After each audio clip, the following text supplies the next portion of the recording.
Purdue comes in as the 6th seed, 26-6 on the season. This is their 5th overall appearance in a regional final. Again, neither of these teams have ever made it to the national semifinals. Which one will go? We're about to find out as we are underway here in Pittsburgh. The block by Purdue and the point. We just mentioned it, Missy. One of the best blocking teams in the nation. And Dave Shondell, in his 19th season in charge, picked up Big Ten Coach of the Year honors this season for the 2nd time in his career. Purdue coming off 2 of the greatest comebacks in program history, and out to the 2-0 lead. They trailed 2-0 to Dayton and pulled off the reverse sweep as Dan Fisher in charge of the Panthers, and what a job he has done. 9th season, a winning percentage of nearly 80%. We're mentioning Purdue coming off the huge comeback against Dayton, and in the last match against BYU, Missy, they trailed 14-10 in the final set. 4 match points, but they eked out the win, and here they are out to the early 3-0 lead against Pitt. Yeah, absolutely nothing to lose at this point if you're Purdue. You're seated lower than Pitt. You're on the road. You've already sort of had 7 lives in the tournament. So at this point, just leaving it all on the court. Off the Marissa Hornung serve, Pitt gets their first point of the night. And what a difference a pass makes. They finally nail a pass, and you see the speed of their offense, and you see the danger of their offense when 3 attackers are available, but it's all dependent on that first pass. The 2-time All-American Kayla Lund serving. She delivered 4 aces against Kansas. That tied a single match record in Pitt postseason history. However, Purdue with the point and the 4-1 lead. And interestingly, a really nice serve by Lund, which isn't surprising, but the good news for Purdue, even out of system, you've got Jenna Otek hanging a really quality ball up to guess who? Caitlin Newton, and she's able to convert out of system, a good sign for Purdue. Jenna Otek came up with 2 huge aces in that 5th set, and the dig right there. But the point for Pitt. Chiamaka Wokolo, the junior from Columbus, Ohio, hit .571 in their last match against Kansas. Here you see the speed of that Pitt offense. It's so fast to the right antenna that Purdue's middle, Raven Colvin, they're not able to close. That could be the case a lot today. There could be some one-on-one situations where Purdue is forced to defend with 1 blocker. We'll see how successful they are at that. Valeria Vasquez Gomez, the sophomore from Puerto Rico, serving. And there with the dig. They set it up for Member Monet. The point off the touch for Pitt. Member Monet at 5'8", going against this gigantic Purdue block, and she does not back away. Really nice high flat swing off the block that is deflected above the defenders. Lecator Member Monet transferred from Missouri 8 months ago and has been a huge addition. That one too strong. What a difference in size up front between these 2 squads, Missy. Yeah, you heard me say it just moments ago. That was not a mistake. Lecator Member Monet listed at 5'8". You compare the pin attackers for Pitt, 5'8", 5'11", 6 foot. You look at Purdue, 6'1", 6'2", 6'3". And so the speed of the Pitt offense becomes very important in order to create situations like that. Another one-on-one opportunity for Chinaza Inde. And they're choosing to try to defend her one-on-one here as Caitlin Newton has that blocking assignment. You feel pretty good about that matchup, but that's a whole lot of court for Inde to swing at. The All-American hit .632 against Kansas. Did Inde. So Pitt back within 1. The Panthers nearly got the ace. They get the point. Keep in mind, Pitt has never beaten Purdue. 0-11 all-time against the Boilermakers. In the Dan Fisher era, they've only met once in Coach Fisher's first season. It was a 3-2 win for Purdue. Look at the beautiful serve there by Lexis Akeo, who, by the way, has entered the match their 2nd setter. One of the big differences between these 2 teams is that Pitt will run a 6-2 system, meaning they always have 3 attackers in the front row. It makes them so hard to defend. Setting it up for Newton with the point. How about the range from Caitlin Newton? We've seen deep into the corner. We've seen off the blocker's hands, and now she's showing you some sharp angle. That's a whole lot of floor for Ashley Browski to cover there as you see her trying to make the move to her left. Newton with 20 kills against BYU. She is top 5 all time in that category in program history. Member Monet. Here's Newton from the back row, into the net it goes. We're tied again. That's a huge block by Serena Gray, and not just because she comes up with the point there, but because you defend the back row attack early. And if you can get that back row attack thinking about the blocker and take that out of the arsenal early, that's one less thing that you have to worry about defending. McIntyre, Member Monet serving with the ace for Pitt and the lead. Both of these teams have been on a serving tear. 9 aces in the previous match for both of these teams. That was a season high for Purdue, but actually Pitt on the season has a match with 10 aces. That is the first of the night for the Panthers. Member Monet with 28 on the season. Ellis, the high flyer, denied by Pitt. Well, we talked about Purdue's blocking up front, but early on, Pitt delivering there as well. And we see here, this is Emma Ellis, 12 in black for Purdue. They use 3 different outsides at times. Emma Ellis we see getting the start here today, but Coach Shondell not afraid to go to his bench if he doesn't like the matchup. Member Monet. Colvin, the freshman, with the point. She had a career-high 11 kills in their last matchup against BYU in that 5-setter. And Coach Shondell has said many times this season, yes, she's a freak athlete, but she works so hard. And that is why she has such a high top end. She doesn't settle with just her athleticism, but she trains just as hard and wants to be a great player. She's well on her way. The fans here at Fitzgerald Fieldhouse coming alive. Lund smashes that one to the floor. Only 6 kills for Lund in their win over Kansas, but you felt like they were using her sparingly, saving her for moments like this. I don't think we'll see her used sparingly today. I think it'll be a much different story. One of the greatest to ever do it in a Pitt uniform, 3rd all-time in kills. Here's Serena Gray, the transfer from Penn State. Tapped over. That's going to be a net call against Pitt. Nice tip there by J.L. Johnson. Pulls those Pitt blockers into the net, but J.L. Johnson, a wise shot on the tip there, because that was Serena Gray who had just served their middle blocker that has to make the move into left back. J.L. Johnson very aware of that, trying to drop one short in front of her. Actually, Serena Gray made the play if it weren't for the net violation. Haley Bush, the All-American setter, serving. Nice dig by Jenna Otek. Off the Lund attack. Free ball for Pitt. Lund, too far. Looking for a touch here. They're not going to get it. The players turn into Coach Dan Fisher. Will he, this early in the match, go to the green challenge card? Remember, he's got it in his hand. Wow. And here we go. Our first challenge of the night. And Missy, so we're tied at 9. Who would you give the advantage to right now early on? I'm not ready to give one. Is that fair to say? Yes, it's early. It's early. I will say, interestingly, when you typically talk to coaches about passing, they tend to cringe a little. And these 2 coaches are both very confident in their passing, so I think that's going to be important. Here's the question. Is there a touch here? You see Kayla Lund immediately motioning that she thinks there was a touch on the blockers. In Purdue's favor may be the fact that J.L. Johnson actually late to this one, so I'm not sure if she had the opportunity to touch it. And this is the question of the day. With the speed of Pitt's offense, can Purdue get 2 blockers up against them? Because we know they're a good blocking team, but will the speed of the Pitt offense negate that? I think you're looking at the right hand of J.L. Johnson. We see fingers move. Again, it has to be conclusive to overturn it.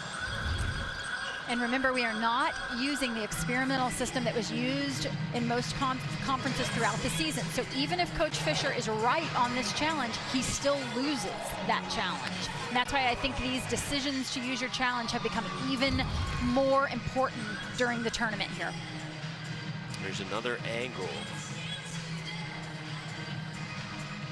Again, J.L. Johnson, that is awfully tough to tell.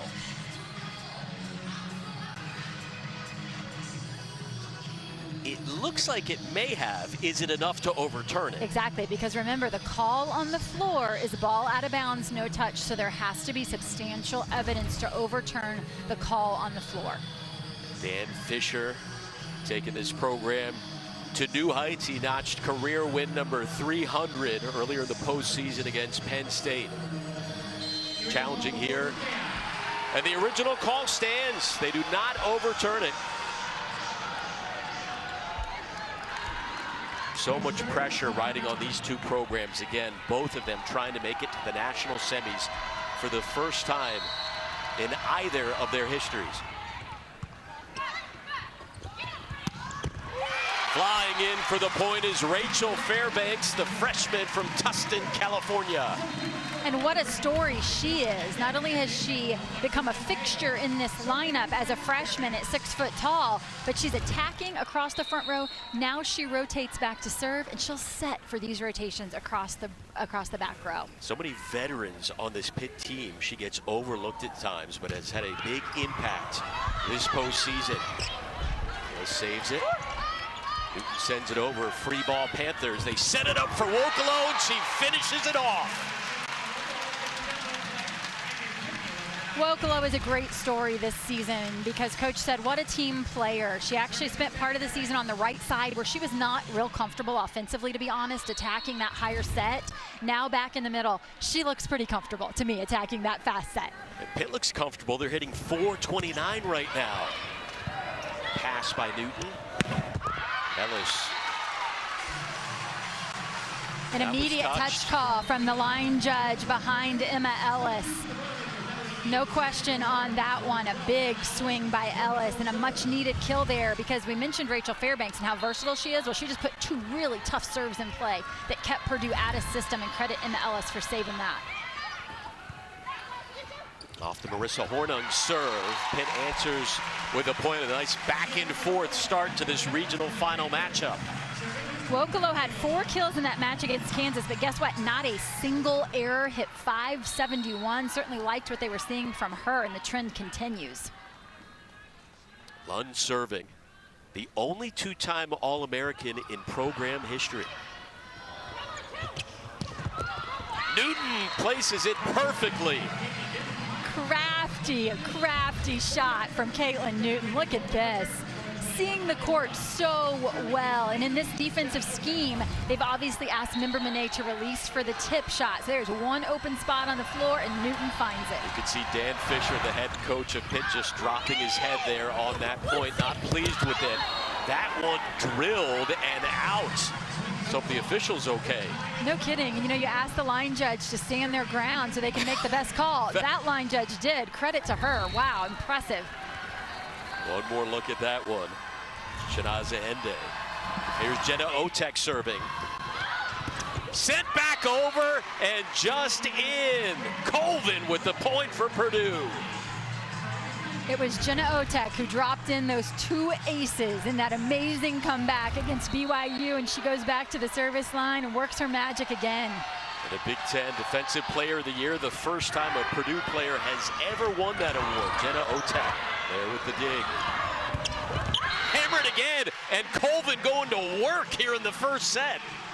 We got 4 really fun middles to watch in this one because not only are they good defensively, but all 4 are a legitimate offensive threat. Here comes the freshman Raven Colvin, cross body into the corner. Purdue's hitting .571 right now with the 2-point lead. Member Monet with the thunder. Again, only 5'8", but she can get up there with the best of them.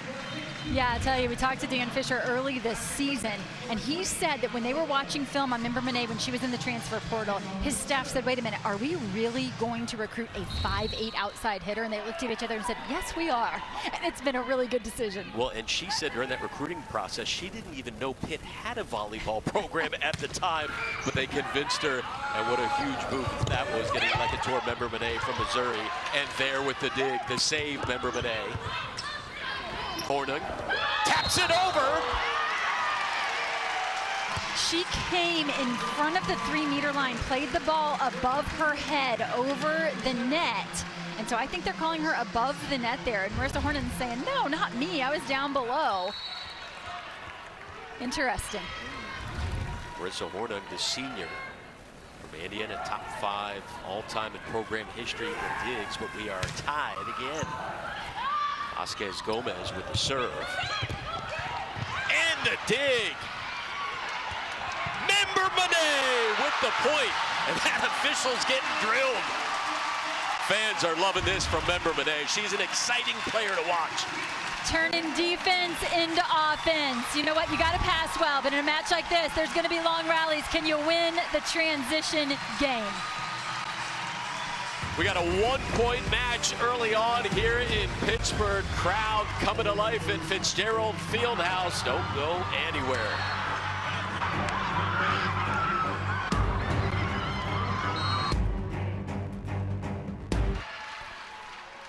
Our hearts are with those affected by the devastating storms that swept through the U.S. last night, including in Kentucky, and to all who were impacted and the communities who begin the recovery process today. You are in our thoughts. Haley Bush from Union, Kentucky, teammate Taylor Trammell from Lexington, Kentucky. And again, our thoughts and prayers with everyone from that state and the surrounding areas as well. Just terrible news coming out of that region last night.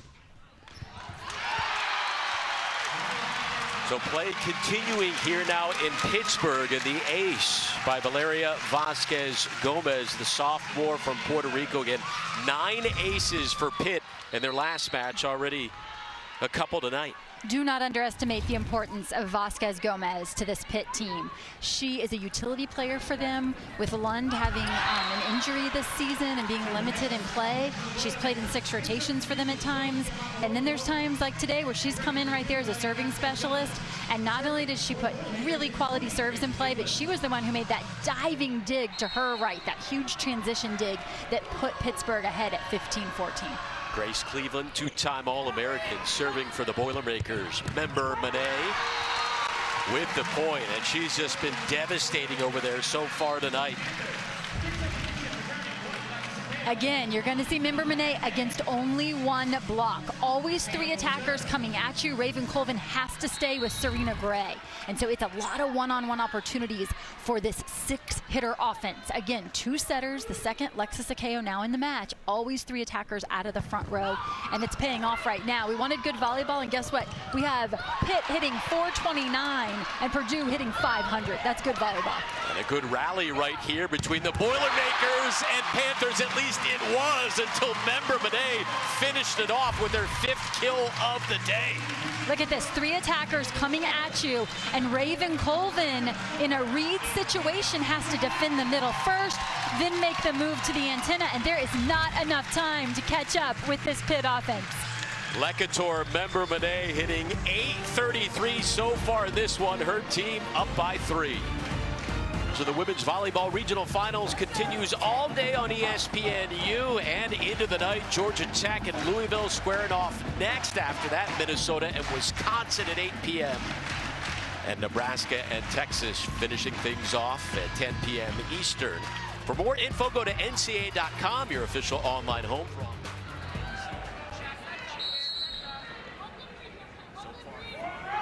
In this one, 3 lead changes, but the service error right there by Pitt. You hate to see it out of the timeout because you want to come out and just put pressure on your opponent. However, these teams are serving tough, and there's going to be some errors along the way, and I am certainly okay with that because these are 2 high-end offenses, and so you have got to put tough balls in play. Both teams hitting over 440 so far, Missy. Incredible. Serena Gray. You know, we talked early on, I want to revisit a theme. We thought it would be Pitt's offense versus Purdue's defense. Purdue with just 1 block so far.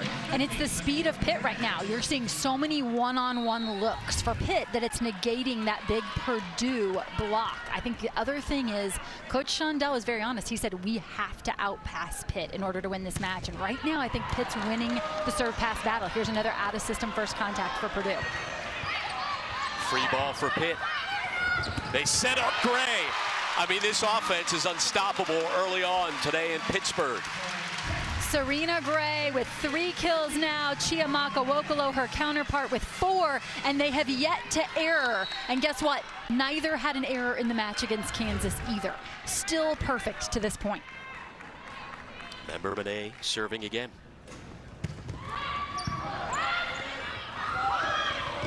Newton comes flying in.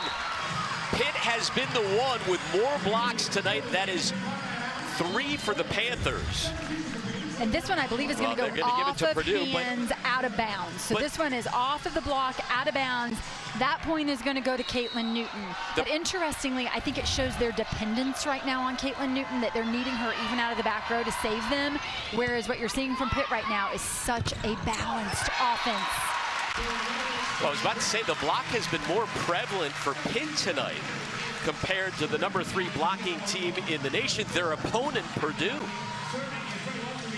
Another kill for Serena Gray as those Pitt middles remain perfect.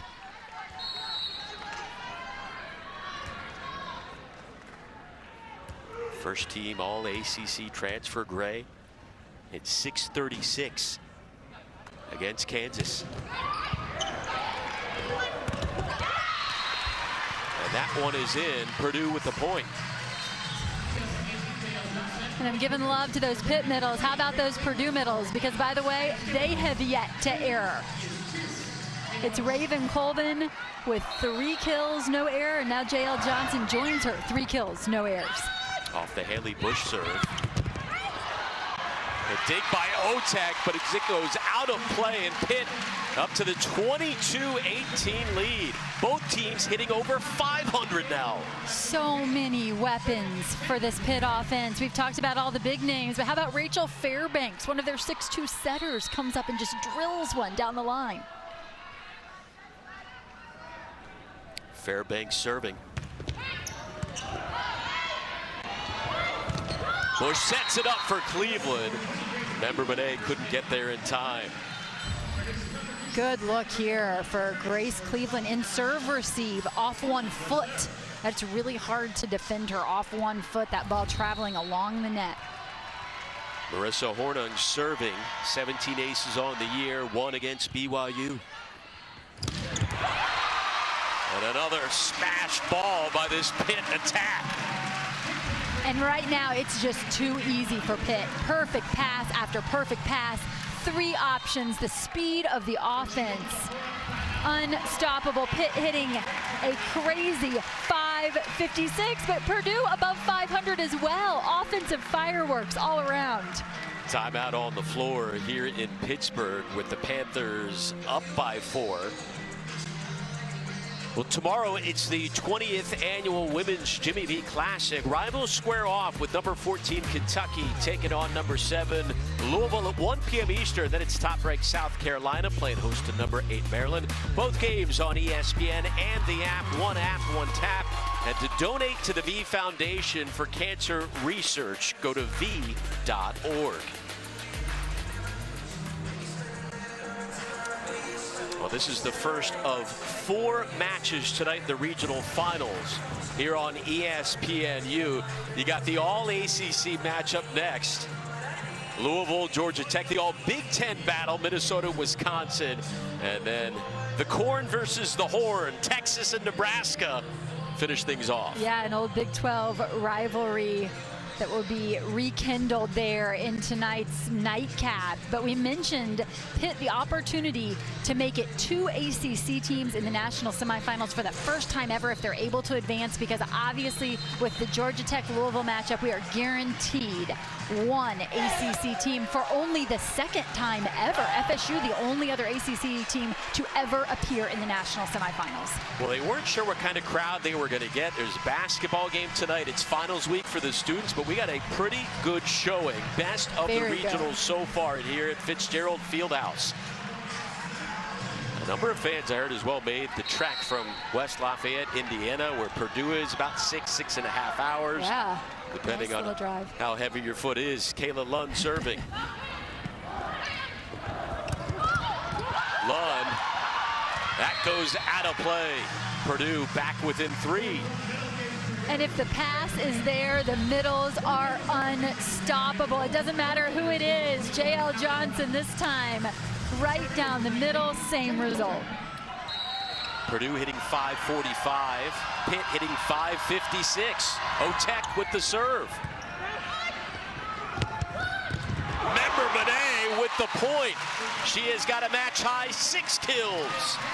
Purdue going with the short serve here, trying to take Member Monet out of the offense, but that's just a free ball for Pitt. Way too easy. That's a 3-option pass, no doubt. Set point for the Panthers with Valeria Vasquez Gomez serving.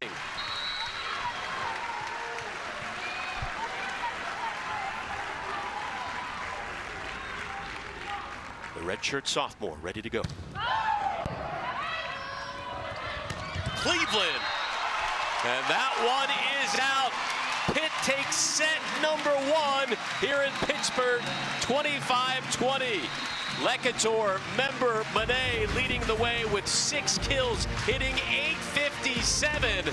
And the Panthers up by 1. Alex Loeb and Missy Whittemore here in Pittsburgh. The host Panthers taking the first set. Again, Pitt and Purdue both looking to advance to the national semifinals for the first time in either of their program's history. Missy, 4 different players hit 800 or better in that set for Pitt, including Lecator, Member Monet. Realize she's swinging from the left side. She had 7 attempts, killed 6 of them without an error, hitting .857. If you would have told me that Purdue hits .478 in the first set and loses, I don't think I would believe you. This is an incredible offensive performance on both sides. So what is the adjustment defensively they need to make? Just 1 block for one of the best blocking teams in the nation. The offense is just so fast for Pitt that the adjustment has to come from the service line. If they don't put some pressure on these Pitt passers, they're chasing this offense all night long. So the adjustment has to come from the service line. Dan Fisher has done a phenomenal job with Pitt, a winning percentage of nearly 80 with the Panthers, and for his entire coaching career, that winning percentage at nearly 85%. Cleveland drops it over. Member Monet, it's time to take something off of it. Setting it up for Grace Cleveland. Chinaza Ende taps it over. Nice rally going here to begin the second set. Ende too strong. Oh, they give the point to Pitt. It looks like it was touched by Purdue. That is only going to be Ende's 2nd kill on the match. At the end of set 1, Lund, you see there at the service line, and Ende, 1 kill apiece. Those are the leaders on this team, and yet 1 kill apiece, and they easily win that first set. It just speaks to the depth of this offense.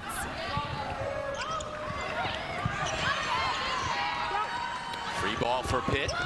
Member Monet, I mean, that is just unstoppable. Again, easy, perfect pass. The middle for Purdue has to stay home and defend Wokolo. Wokolo without an error has to defend Wokolo. That opens up an easy one-on-one opportunity for Member Monet. Lund with the serve. Newton smashes one off of Fairbanks. And here you see the perfect pass this time from Purdue, and you see the same result. Now it's Wokolo on the chase. The quick ball to the outside, and Caitlin Newton makes good on it. This is a Purdue team that is no stranger to trailing in this tournament. The dig there by Honig on the back row. Newton taps it over. Pitt keeps it alive. Member Monet is doing everything right now for the Panthers. And the point for Purdue again. Purdue trailed Dayton 2 matches ago, 2-0. They rallied. Dave Shondell called that one of the greatest comebacks in program history. They followed that up with their last win against BYU. They trailed 2 sets to 1. They trailed in the final set 14-10. So again, this is not unprecedented territory for the Boilermakers, and just like that, Purdue with the lead here in set number 2. And that's going to be the first quote error out of the middle in this match, and it comes off of a block there by Raven Colvin against Serena Gray. The middles have been so good on both sides. Excuse me, on Wokolo in the middle right now for Pitt. On the far side, touched off of Pitt. Purdue up by 2. 4-0 run for the Boilermakers. Another nice choice by the setters there. That time it's Haley Bush who runs that 5-1 for Purdue, choosing to go behind, and it's forcing that Pitt block to be about a half a step late there. Otek too far. First service error of the night for Purdue.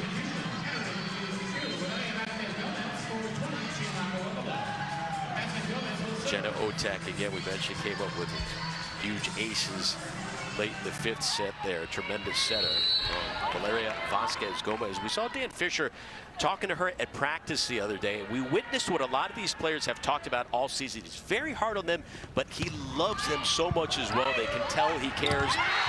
They respond with the point. One moment he'll be drilling them with stuff. The next moment he'll be joking with them and laughing, and they love playing for Dan Fisher.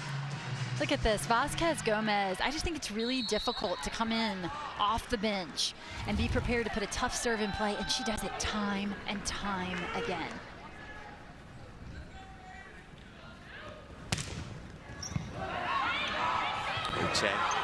The pass, Newton with the point.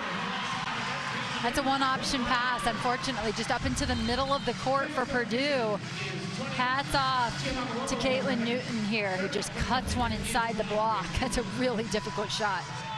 Purdue hitting 500 in this set, 484 in the contest. Cleveland serving.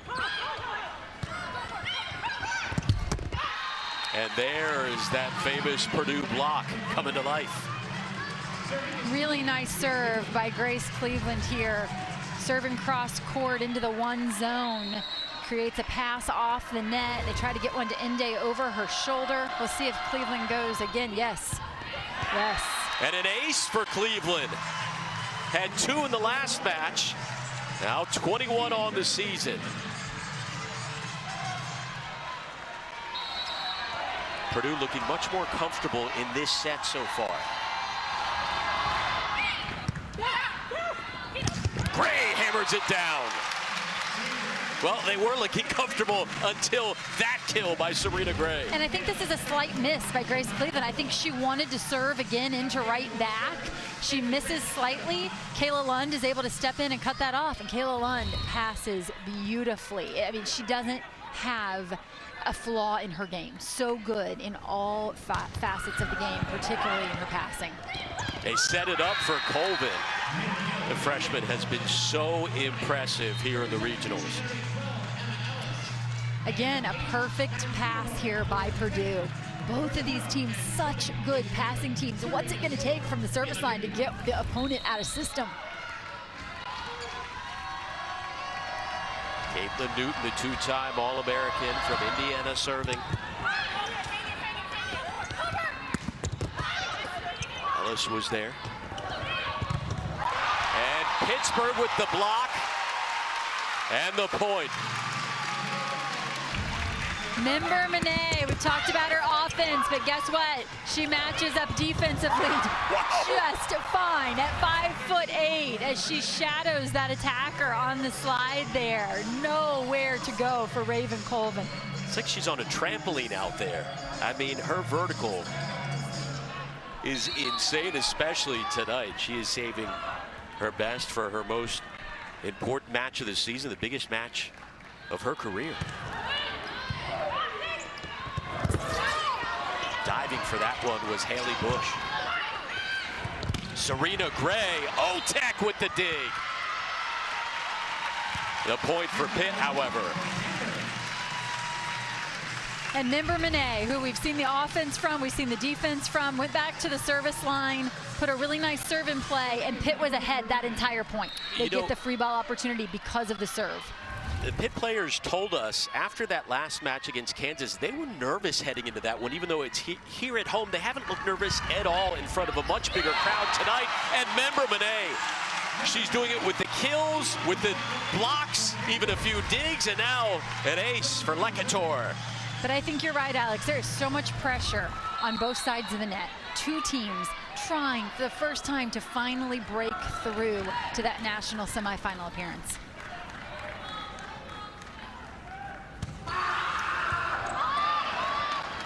Otek. Free ball for Pitt. Fairbanks, the freshman.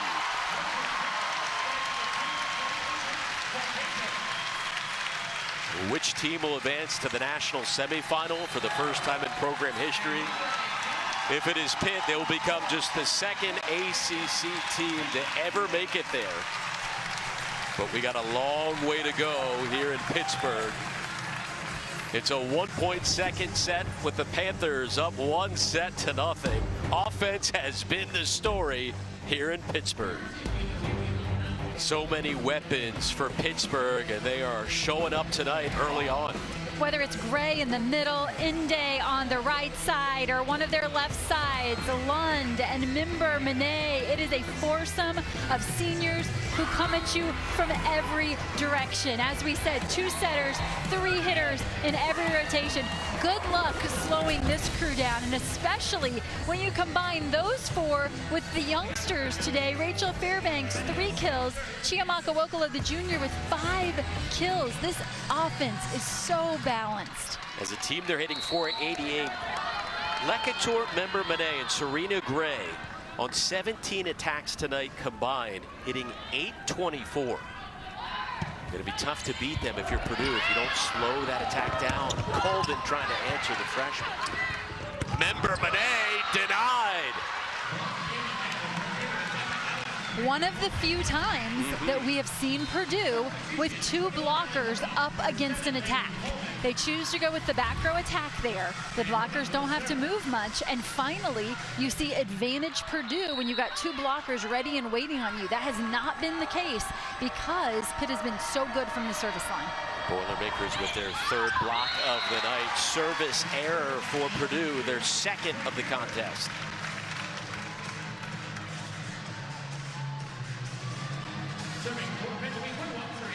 So again, Pittsburgh here for the 2nd straight year, just the 2nd time in program history in a regional final. While Purdue in their 5th regional final, the 4th under Dave Shondell. Dale Johnson too strong. A rare error out of the middle today, but that set just a little too low. They had Haley Bush on the chase. She had to go low to make that set. Just couldn't fire it up high enough to Dale Johnson. Gray getting ready to serve. 41 aces on the season for Serena Gray. Had 3 against BYU. 3 of their 9. Newton.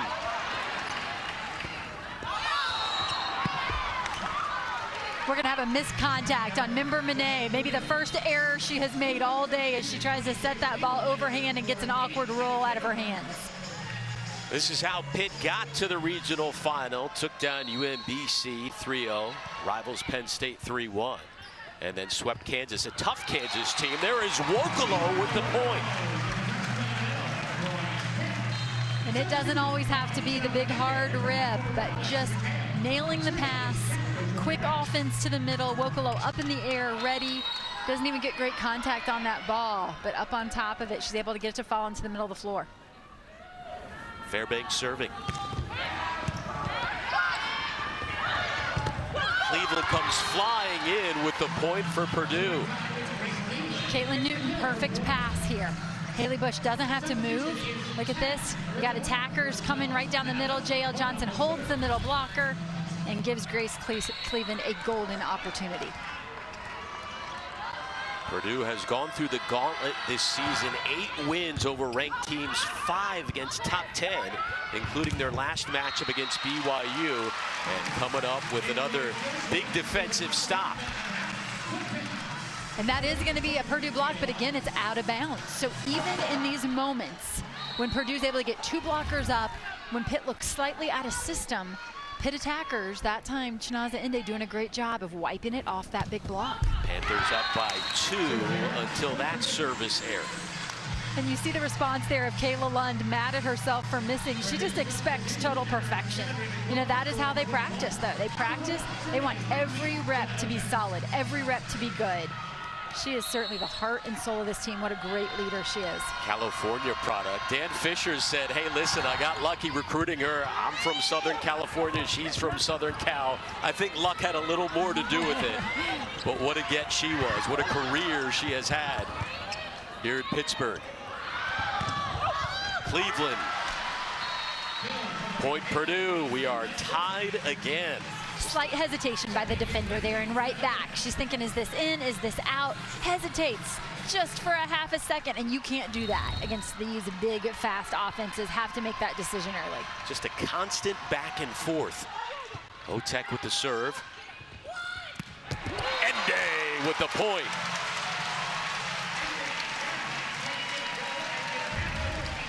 Look at this, another perfect pass. Trying to serve short to take maybe the middle and the right side out of the offense, to create some chaos there in their approach patterns. But that's not the case. Ende just steps in and nails a perfect pass. Last year, she became the 18th member all-time of the 1,000 kill club in program history for the Panthers. Vasquez Gomez serving for Pitt. Tapped over.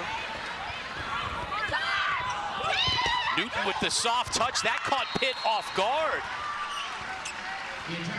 Tapped it right into a ring of defenders.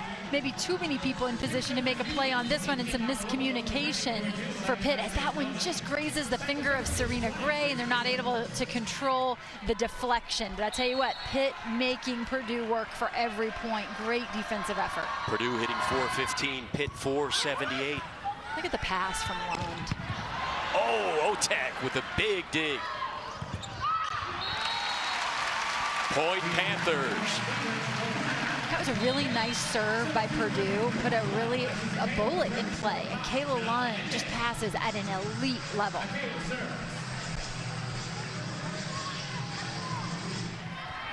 Kayla Lund, as you mentioned earlier in the match, missed some time late in the season, missed the final 2 matches of the regular season. Played just 1 set, the first set against UMBC. He had to think maybe they were trying her out to see how she was feeling. Didn't play again after that first set, but has played every set since that match. Said in the press conference following that match that she and Coach Fisher didn't think it'd be a good idea for her to make her first appearance in the tournament against Penn State, which would be a high pressure match. Wanted to get on the court, just work out some of the butterflies, and she did. Purdue with the block. Member Benet. One so powerful, Otek stumbled back. Tapped over by Gray. Bush to Ellis. The dig by Lund. Member Benet swats that down and in. The fans like it. Tell you what, Ashley Browski, we haven't mentioned her enough. This is her right here on second contact, the libero. She does a great job on first contact, but as a libero, second contact has become a major part of their job. And Ashley Browski steps in and just hangs a beautiful ball up there. Well, we had a challenge earlier from Coach Fisher at Pittsburgh. Now Dave Shondell has brought up the card. He's issued a challenge as well.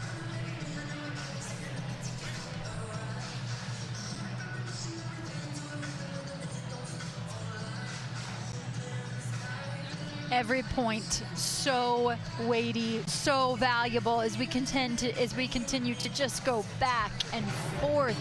These two are battling. Let's take another look. In real time, I thought this ball was in, and I think I will agree here. Are we sure? Oh, man, I am so glad that I am not the replay official. What a difficult job they have. When you slow it down,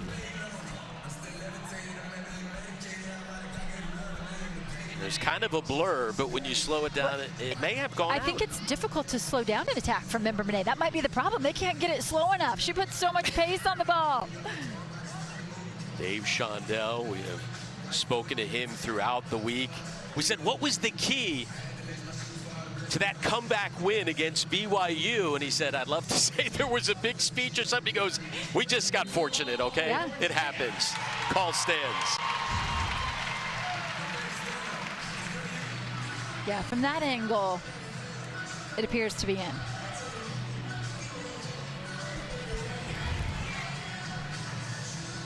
Member Monet now has 9 kills alongside Caitlin Newton, leading the way for their respective teams. Member Monet hitting .533. Also has 2 aces and a block, 3 digs. And did we mention she's 5'8", by the way? So for you smaller, quote, undersized outside hitters out there, be encouraged. Although you have to have some huge ups like Member Monet in order to get that job done.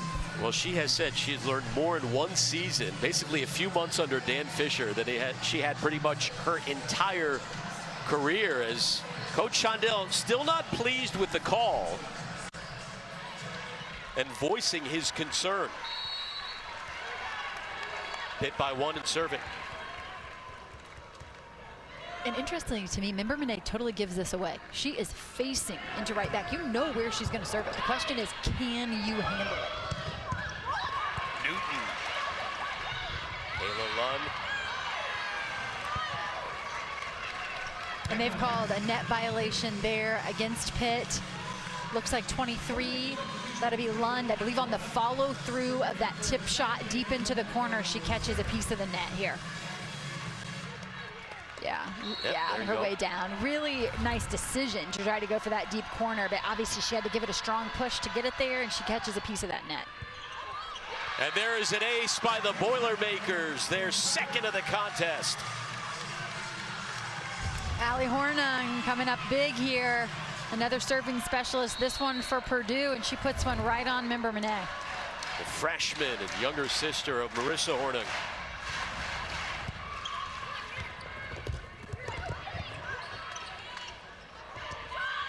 Ellis. And the point for Pitt.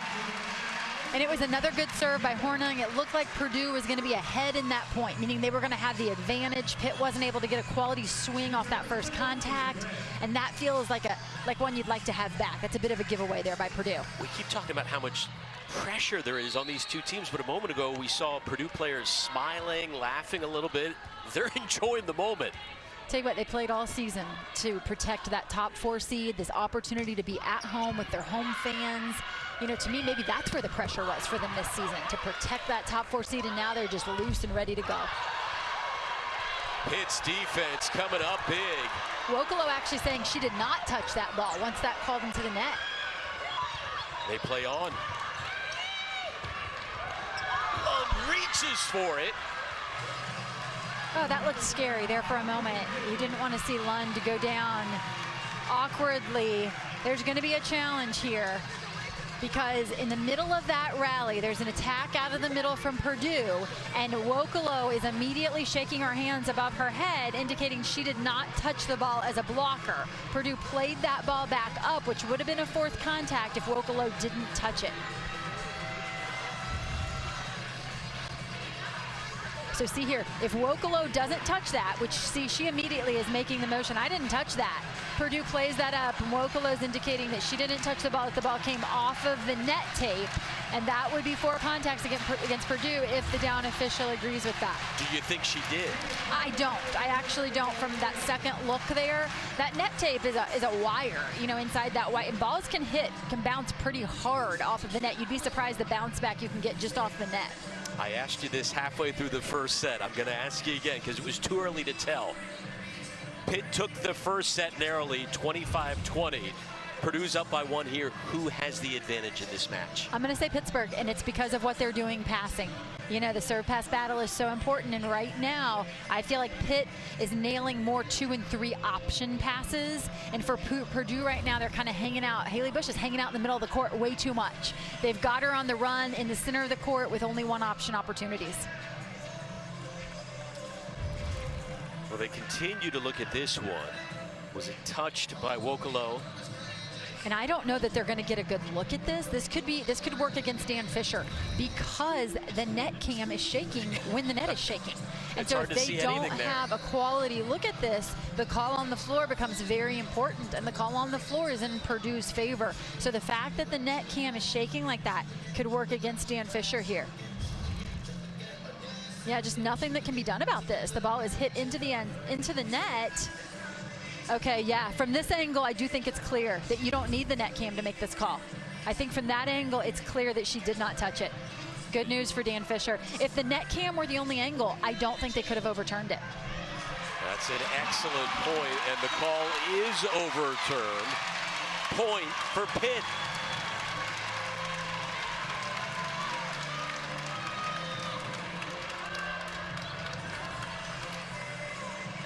Dave Shondell looks on. Seasons are on the line in this one again. Both of these teams never made it to the national semifinals. One will tonight. Serena Gray. And the ace for Gray! Fourth ace of the contest for Pitt. Serena Gray driving it and dropping it right in front of Jenna Otek. Remember, this is the transfer from Penn State. A super senior in more ways than one. When we say that, we're not just referring to their level of play, which is pretty super. But actually, excuse me, no, she is a senior. There are several super seniors on this team who have come back for that extra year of eligibility. What a dig moments ago by a KO, but the Purdue block stands tall. And I think perhaps an attempt here by Kayla Lund to actually hit one into the block and just reset the point, but no one able to cover that ball. It kind of drops off the block. Great job by Purdue just being in position. We're back to a one-point match. The hometown fans rooting on the Panthers. Lund smashes it too strong. And this has been the sweet spot for Purdue. Serving into the right back corner, pulling the setter off of the net, creating one-option opportunities out to the left pin that they can more easily defend. We are tied once again. They flipped a switch, and I thought what happened is that it wasn't just the offense that we expect from Texas, but they flipped the switch, and all of a sudden, balls were not hitting the floor against that Texas team. And when they play fast and they match their defense to their offense, they're a pretty incredible team. This Purdue team was on the brink of elimination in each of the last two matches, but survived. Off the Haley Bush serve. And Purdue jumps in front, 20-19. Another serve into the right back corner. And again, the ball out to the left side. That time only one block, but just a miss from Kayla Lund. Does Lund look 100% healthy to you right now? Fairbanks, impressive on the right side. But to answer your question, I do think she looks healthy. Yeah, she's looked really strong to me. As I said, coming in to the match, I think that, you know, it felt like a gamble to some extent, them holding her out late in the season, because they had to protect that top 4 seed in order to play at home. And yet you look back at it now and you think, wow, that was a really wise decision, because I do think she looks fresh. Wow. Over by Bush. Haley Bush, what a save. Well, Lund looking healthy there, her second kill of the match, and it's a big one. Look at how hard Woklow is coming in. I mean, credit these middles on both sides of the net for how hard they are working. They're taking a huge approach, holding that middle blocker, and so the success at the left pins is in large part to how hard these middles are working. Flying in for the point was Grace Cleveland. I mean, there was just no time to react if you're Pitt. You talk about a 1 being a fast tempo. This is 0 tempo. This is super fast. Off the floor, taking it out of the setter's hands. The block just not up quick enough. And Dan Fisher practices swatting kills at his players from a few feet away, but that was still tough to get to. Point for Pitt. And the Panthers go back up by 1 as we inch closer to set point. It's set number 2. What an elite swing by Ende there. You know, it's not that ball that hits the floor and kind of gets everybody going, but that is such a quality swing off the block. You've got to have that in your toolbox. Lund. Cleveland. Lund unable to get the point there, tied again. Well, this has been the complete opposite of the first set. If you talk about offense, both of these teams hitting below 200 in this set. Below 160, in fact. Jenna Otek, clutch player, serving.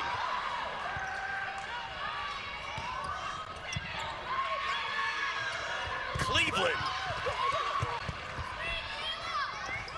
And just pushes it over. And Colvin with the point. Purdue up 23-22. It's set 2. Lund just forced to send a free ball over, and Purdue capitalizes, but go back to the Jenna Otek serve. She forced Member Monet to take the ball above her head, something that Member Monet actually does very well, but she couldn't handle that one.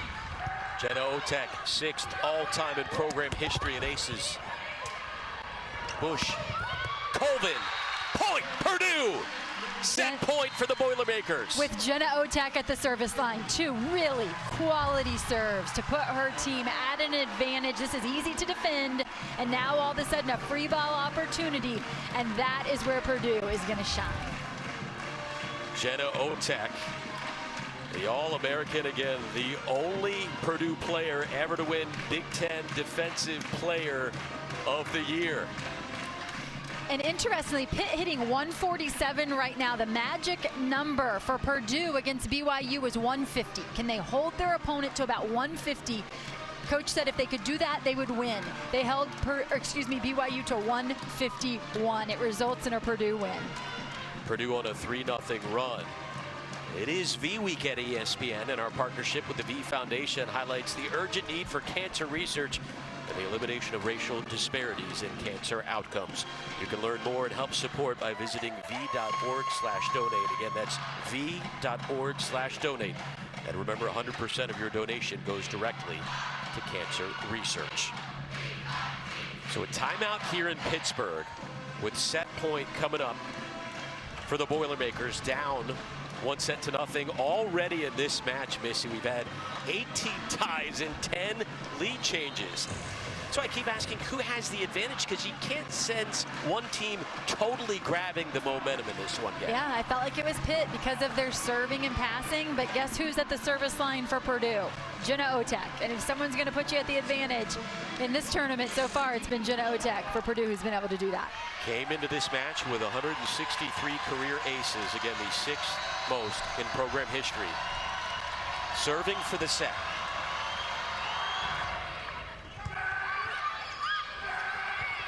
Member Monet.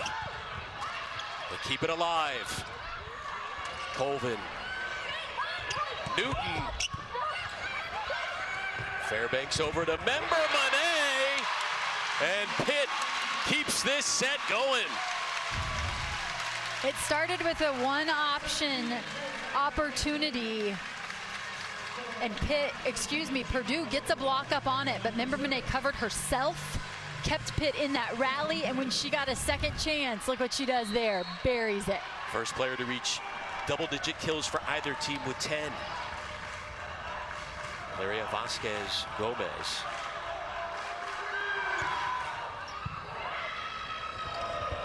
Bush to Cleveland, Pitt with the big block. Oh, Purdue keeps it alive. Unreal. Member Monet, and we are tied at 24. Oh. And this is the first match of the day. Are you kidding me, Jenna Otek? The effort, but then the free ball. And the crowd coming to life. Purdue was on the verge of taking that set. Lecator, Member Monet, bumping that hitting percentage up to 526. And the Pitt fans loving it. Again, they're trying to get to the national semis for the first time in program history. So is their opponent. And you have to win by 2, as Dan Fisher discussing situation. Pittsburgh 0 for 11 in program history against Purdue entering this match. Yeah, that gets overlooked a little bit when we're talking about the significance of this match in terms of the NCAA tournament, but also Pitt has never beat Purdue in 11 tries. Dan Fisher discussing the situation. We were at both of their practices yesterday, and Dan Fisher and his players have talked about Coach Fisher very into the mental aspect of the sport, whether he has his players screaming at their teammates to prepare them for noise, practicing odd angles, all the intricacies, always checking on their mental health. And Dave Shondell, what can you say? 19 years leading the Boilermakers, two-time Big Ten Coach of the Year. The players love him. Two excellent coaches in charge of these programs. Yeah, both programs in very good hands and so well prepared for this one, as you can see. Here we go again. Pitt took the first set 25-20. These teams neck and neck here in set number 2. Vasquez Gomez.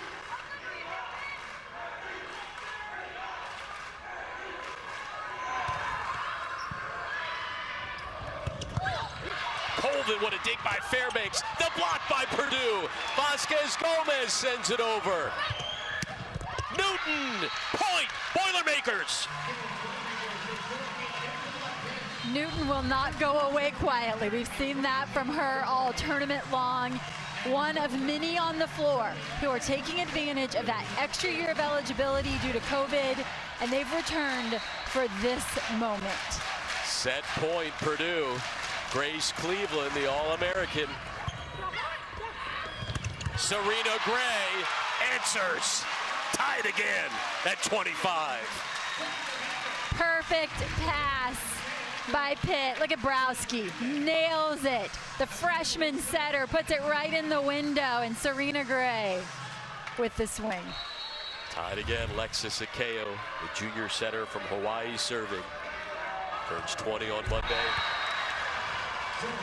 Gives Purdue back the lead. Boilermakers up by 1. Set point again. A couple misses from the service line from Akeo here today. 6 service errors for Pitt compared to 2 for Purdue. Boilermakers with 2 aces. Pitt with 4. Here's Caitlin Newton.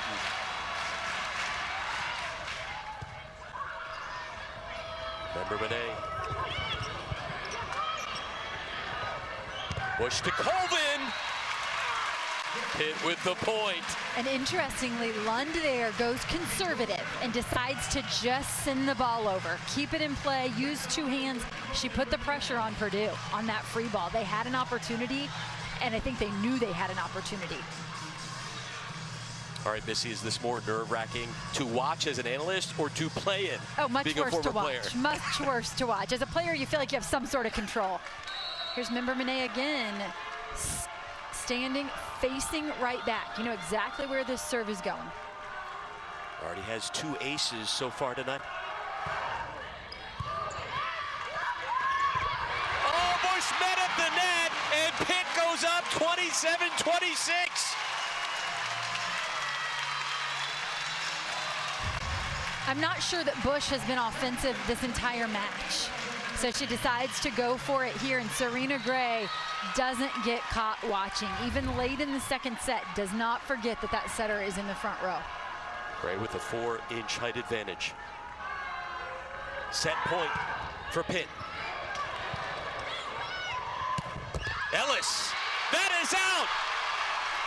Well, hold on just a second. No, they are saying it was touched. The line judge behind Ellis immediately with her flag up indicates a touch here. Oh my. No challenge coming from Pitt.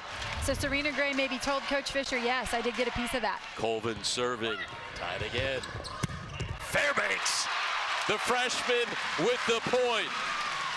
Set point. Coming up for Pitt. Listed at 6 foot. I'm not sure that she's quite 6 foot, but she has a nasty cross-body swing, and she just brings some heat. She has 5 kills, hitting .833 again. Freshman. Serena Gray serving for the set, and a 2-0 lead. Reaching for that one was Skimmerhorn to save the day momentarily. Lund. Bush taps it over. Back to Lund. The Purdue block is there. Lund blocked again. I'm surprised by the setting choice there on that free ball after the first attempt to Lund. A pretty easy pass here. I really expected that ball to Wokolo or behind to Fairbanks. Everything was loaded out to that left side. What an unreal second set here in Pittsburgh. Bush serving. Fairbanks, that is out. Set point, Boilermakers.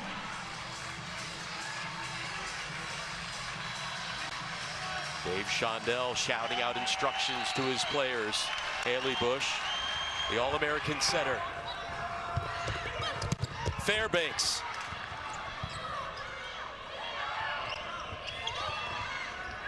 Oh, Fairbanks took first contact. Got to get out of the way. Lund Otek there for the dig. Newton. Wokolo diving in was Otek. Another crucial dig for Otek. Browski answers for Pitt. Member Monet, and Purdue takes set number 2, 30-28. We are tied at 1 set apiece. The comeback Boilermakers are not done yet. This one's certainly living up to the billing. Everything we could have asked for and more. Well, we're just getting started. Just 1 set apiece. And if this is an indicator of things to come, we are in for a terrific finish here in Pittsburgh. We'll be back tied at 1 set apiece. We're back in Pittsburgh, evened up at 1 set apiece. Alex Loeb and Missy Whittemore. Pitt took the first set by 5. Purdue answered with a 30-28 win in the second set. Just some breathtaking action here in the regional final this evening. Offense all around in that set 1. Both teams with just huge numbers. And you felt like that probably couldn't continue the entire match. Who would be able to slow their opponent down in set 2? And we knew it would have to start at the service line. Lecator member Monet leading the way with a match high 11 kills, hitting .429. Meanwhile, for Purdue, Jenna Otek has been the story defensively. 12 digs to lead all players, but not just the numbers, the stats. 12 crucial digs. I mean, some massive saves there by the All-American. Interestingly, it is Purdue with 23 digs, though, compared to Pitt's 25. So Pitt out digging them, and Purdue with 5 blocks to Pitt's 4. Hornung serving to begin set number 3. Otek, there's another big dig by the senior. That one too strong. Pitt grabs the first point. Any major adjustments you see for either team here heading into this third set? Yeah, I really don't. I mean, I think it's fine tuning. I mean, both of these teams are well prepared for what's coming at them. It's just fine tuning and execution, and it's really execution on first contact in order to put your attackers in a good position. Kayla Lund and 4 aces against BYU, tying a program tournament record. And that one misses outside. 2-0 Panthers here in set number 3. Well, these teams were anything but flat in the first set in terms of offensive firepower, but Purdue comes out here with 2 quick misses and gives Pitt their points on errors. Yeah, both teams were hitting around 500 for that entire first set. That one mishandled nearly. Newton, and again, too strong. Wow, 3 errors to start this third set. We just didn't see much of that in sets 1 and 2. These teams were forced to earn it in those first 2 sets. I mean, that was an exhausting second set to watch. Yeah. I can only imagine to play as well. You wonder what the energy level is right now for these players coming off. Another one mishit, and Pitt takes advantage. What are you seeing out of Purdue right now that's going wrong here? It's just a little bit of a flat start here out of the locker room. You know, and I think, as you said, the emotional high coming off of set 2, they've got to rekindle that. They will take a timeout and regroup. The Panthers up by 4 early here in set 3. Here we go, ready to resume play. Set number 3, tied at 1 set apiece. Pitt up 4-0 here in the third set. Kayla Lund, second all-time in Pitt history in aces. Dig there by Fairbanks, but Purdue ends up with their first point of the set. Great great job there by Purdue just regrouping, because they had the pass a couple times, they had the set they wanted, just weren't able to execute, come out of that timeout and bury one. Jenna Otek serving. Smash down off of member Monet, and Purdue comes right back, pulls within 2. Another good serve by Otek, and Cleveland is the recipient of it. Grace Cleveland now with 6 kills on 17 attacks. Otek.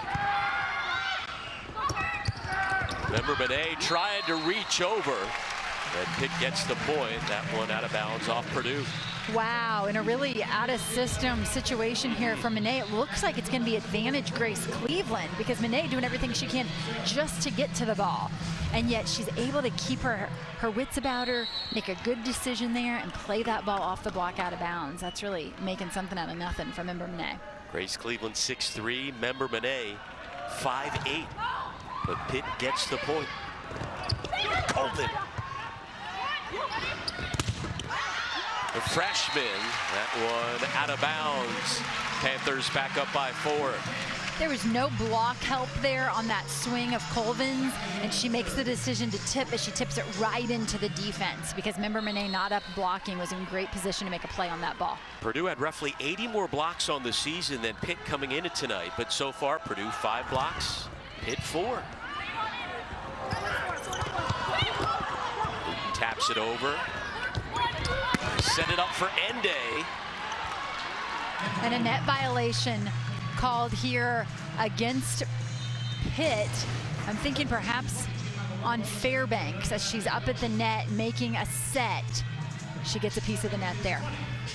Don't forget, coming up next, the all-ACC matchup, Louisville, Georgia Tech. After that, Big Ten, Minnesota, Wisconsin, and then Nebraska, Texas, a rematch. Last year's regional final, Longhorns took that one. Ende with the point for Pitt. And for Ende, that is going to be her 6th kill now, which sounds like a pretty good number. But interestingly, Wokolo, Gray, member Monet are all ahead of her in terms of number of kills. And it's Lund and Ende behind them. So again, a wealth of weapons on this Pittsburgh team.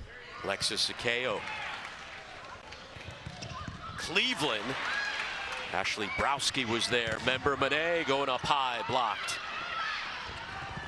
Fairbanks, the freshman, I tell you what, she is coming up big in the biggest match of her young career here at Pitt so far.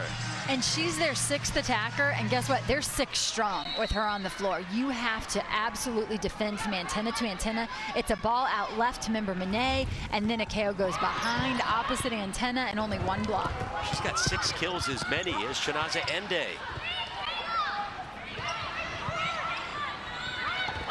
They set it up for Caitlin Newton. Browski's come up with a number of big digs tonight. That one out of bounds off Purdue.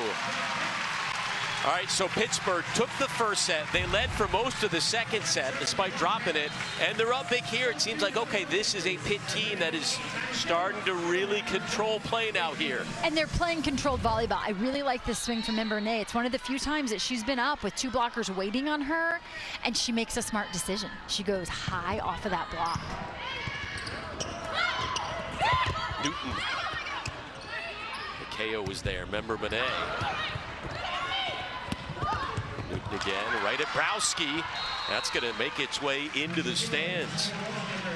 And Browski immediately says, my bad. All the hard digs that she and Otek have made on the hard-driven ball, and then that one looks kind of easy, and she's like, are you kidding me?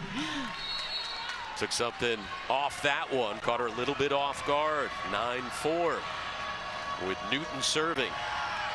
First team all Big Ten performer. That is in for the ace. 3rd of the match for Purdue. Caitlin Newton just drops one in on the inline. Notice Pitt passing with 2 passers here. It's only Browski and Lund, but 2 really good passers, by the way. First ace of the night for Newton. Gray, stepping into that one. 3 defenders converge. Purdue couldn't get to it, and now Pitt doubling up Purdue here in set 3, 10-5. 2 passers on the floor, and Purdue tries to just go right down the middle, interestingly, and split those passers where you can create some indecision there. But Lund does a great job stepping in and cutting it off. If you're Purdue, defensively, so many weapons to worry about right now, and they're all effective up to this point. Ellis denied, but out of bounds. You talk about those weapons. Member Monet, 13 kills. Serena Gray hitting 727. Wokolo, 7 kills, hitting 500. Ende, one of their best players, she's way down the list at 6 kills, along with Fairbanks, the freshman. Who do you stop if you're Purdue? And that is the strength of the Pitt team. It's the depth. Wow, perfect pass. Serena Gray just makes that look so easy, but credit to the pass again here for Pitt. Look at this, right into the hands of Okeo and Serena Gray on the finish. We are now well into this match, and Gray is still hitting over 750.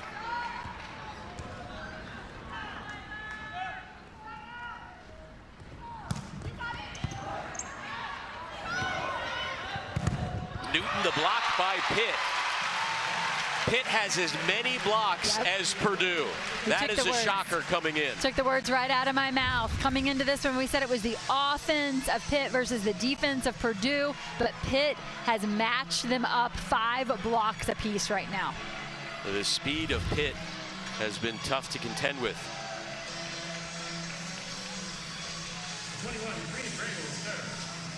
Right now, the Panthers hitting 341, Purdue 215. Which of these teams will advance to their first national semifinal in either program's history? Gray serving for Pitt. Ellis.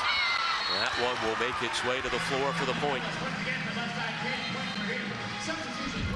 Ellis did not even start on the outside yesterday for Purdue. They have great depth at that position. They're not afraid to rotate him, but Ellis gets the start today and doing a really nice job offensively. Off the Haley Bush serve. Otek. Lund one more time. That is kept alive.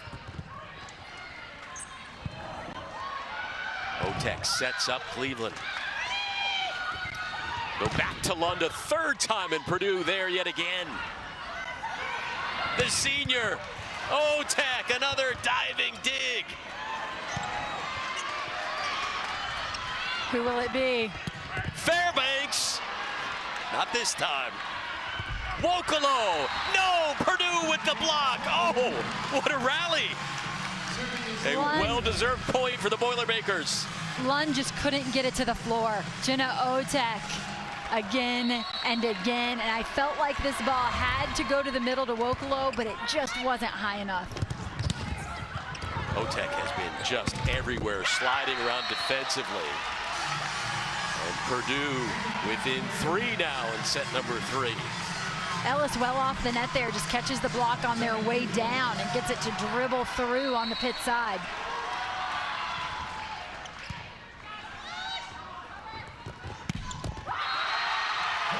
Okay, well, as soon as we mentioned that Pitt was blocking just as well as Purdue, the Boilermakers have showed up and going on a 3-0 run, thanks in large part to their defense. JL Johnson was able to read that set. You could see where it was going, and it's because the pass was off the net a little. She was able to read that, cheat that way, and so the speed of the offense didn't beat her, and she had the advantage there.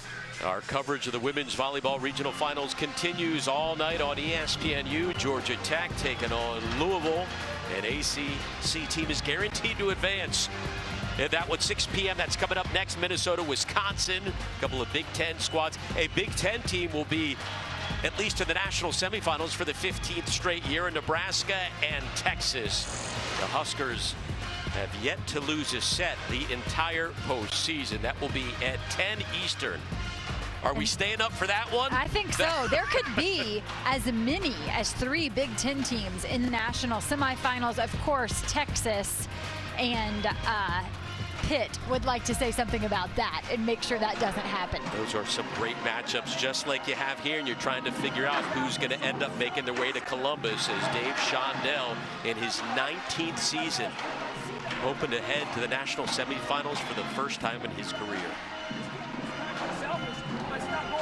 What do you think his words of wisdom are right now to his players? We can almost hear him there if you listen closely. Wow, and he's coaching with a lot of energy right here. You know, it looked for a moment like Pitt had pulled away here in this third set, and yet do not be fooled. This Boilermaker team never shuts down, and he's just continuing to encourage them to fire them up and just to keep plugging away, because at some point you just need to make that one run, and they're making it right here. That is in. Purdue started to celebrate. That's a point for Lund and the Panthers. And you see Coach Shondell look to his bench to see if there's any chance he should use his challenge card there, and the bench says nope. Unfortunately, that one really was in. So Pitt back up by 3 with Fairbanks serving. Miscommunication there. That didn't look right from the start for Purdue. I'm so impressed with Rachel Fairbanks, the freshman.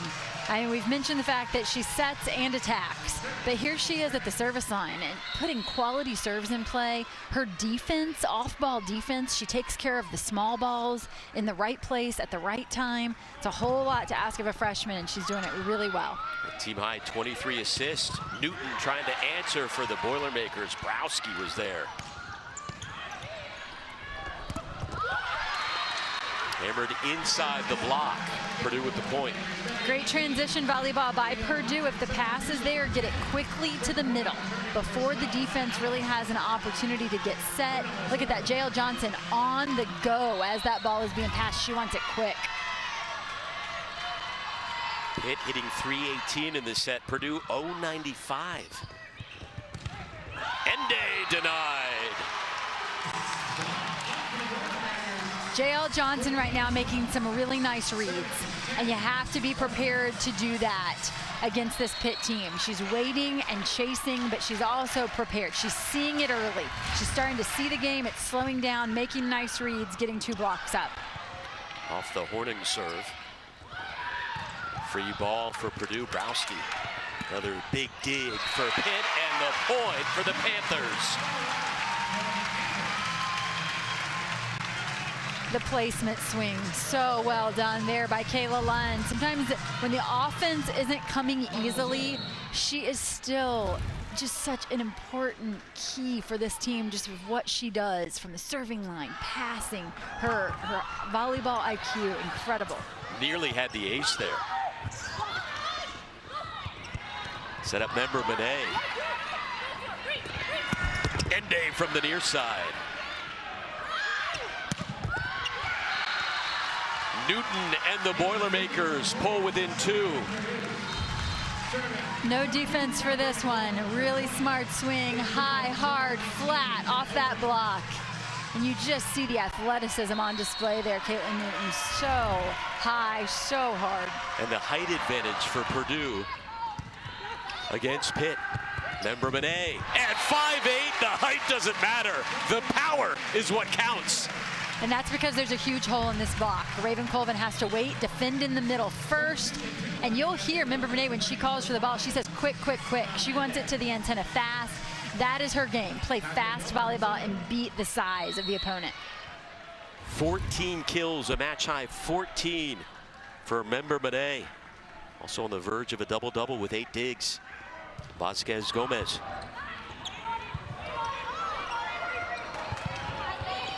Free ball for the Panthers. Serena Gray. Vasquez Gomez falling to the floor, but Purdue just sealed that point.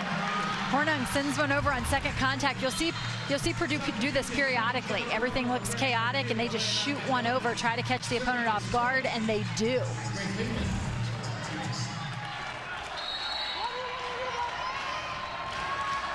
Grace Cleveland. 20 aces on the season entering tonight. There's another one for the senior. straight down the line. This ball is on the passer in a hurry. It's got some pace on it. That long reach at 6'3" of Grace Cleveland. That ball's coming down at you fast. Each team with 4 aces. Serena Gray went up top for that one. Tell you what, Member Monet absolutely not rattled. After the bad pass, look at this one. They go right back at her. She puts it on top of Rachel Fairbanks and Serena Gray. Wow, the diversity of this offense, and not just that all players can attack, but look at Serena Gray taking it out of the setter's hands. That time she's about 3 feet away from the setter. Just all the different shots. The 6'4" transfer from Penn State. Colvin, the freshman, trying to answer. That is out. Pitt back up by 3. Nothing wrong with that swing. Nice high swing there by Colvin. She misses just by inches. She still has the 2nd most kills on the Boilermakers with 7. Despite the miss there. Caitlin Newton. And Monet waits for it. Otek. Grace Cleveland looked like she was going to hammer it. Changed up the speeds. Pushed over and out. Purdue questioning whether or not the Pitt block got a piece of that as it went out of bounds. But Pitt says no. Dave Shondell is strolling over there. Timeout on the floor. You know, Pitt, their body language, and they admitted they seemed a little more nervous going into that Kansas match. Was that because you would consider they were the heavy favorites against the Cinderella Story Jayhawks? I think there's something about opening up that regional round of play, just getting those first few points under your belt. But interestingly, when I talked to Coach Fisher earlier in the season, he said, I'm a very different coach depending on our opponent. He said, if we're supposed to win, I'm pretty uptight. You know, he said, I want to make sure my players show up ready to play. They don't play down to the level of their opponent. He said, when we're playing a really good opponent, I'm actually much looser in practice. And this is a really good opponent. I don't think you have to worry about whether or not your team's going to show up for this one. And we witnessed that yesterday. In fact, both teams, both coaches were very calm at practice, heading into arguably the biggest match of their lives. KO now serving from the opposite side of the court and seems to be serving a little better from over there, interestingly. And a great dig by Akeo. Oh, Hornet gets a hand on that. Otek keeps it alive. But Pitt ends up with the point. 20-15 Panthers. Fairbanks again. Going for that deep corner. She hit that spot yesterday in practice at one point, and I heard Coach Fisher say, points live here in this corner, and he is so right. Really hard to defend that deep corner. Off the Akeo serve. Newton. Member Monet, that is in. Unstoppable. The reaction of the crowd says it all. This one's a jaw dropper. And you could tell, you know, watching her, she practices like she plays. Extremely intense in practice. Pitt on a 5-0 run.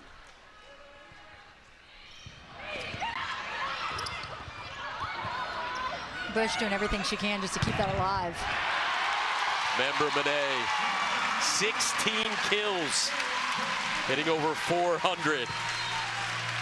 At 5'8", she finally gets the matchup here against the smaller setter, and taking advantage of that, she turns that one down the line. We haven't seen a lot of line shots from her. So again, they've got all the tools. Remember, Pitt has only lost to 2 teams all season. Louisville twice, once without Lund, and Georgia Tech, that's it.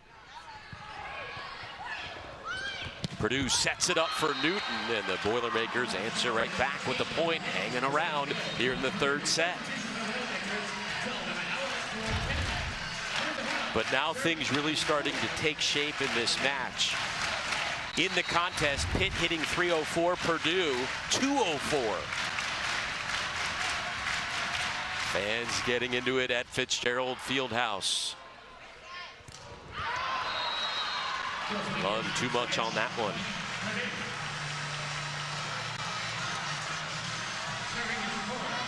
Kayla Lund, 4 kills now, 7 errors, hitting negative numbers, and yet the impact she has on this match, it just can't be qualified. She is such an important stabilizer on the floor. Look at the passing. And I say that, of course, I jinx her because she's been perfect. tried to save that there, unable to. So Purdue going on a little run here late in the third set, 22-18. And Dan Fisher could sense that and calls timeout to try and halt that Purdue momentum. Yeah, this is a Boilermaker team. You don't want to give them an inch because they'll take a mile. They have been a comeback team all season long. The scoreboard certainly doesn't scare them. Remember, this is a team who came back from a 10-14 deficit in set 5 against BYU to be in this round of play. So we got a great night of action tonight and tomorrow as well. Packed sports schedule featuring 2 college basketball matchups. Number 6 Villanova in Waco to take on undefeated Baylor. 3 Eastern on ABC. Then over on ESPN, Washington and number 5 Gonzaga. You can always watch the games and everything on the ESPN app. Remember, one app, one tap. But I'm excited not only about the basketball, so much volleyball. Again, this is just the first match of the night as we go around the country in the regional final. And after it's all said and done, late this evening, we will have just 4 teams remaining. That's it. 4 will remain, and the top 4 seeds are still standing. So will that hold true? It's hard to believe there wouldn't be an upset, and yet they do have that opportunity to play on their home court. It's a huge advantage.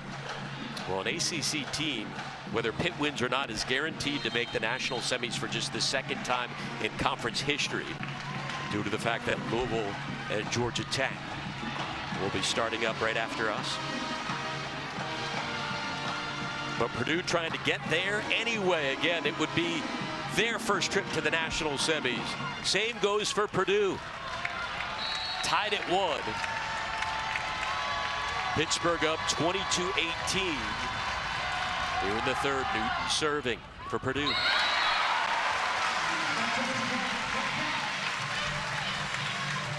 Sometimes the best decision is to let it go. Really, really good communication there again between Lund and Browski, who pass a whole lot of court for this team.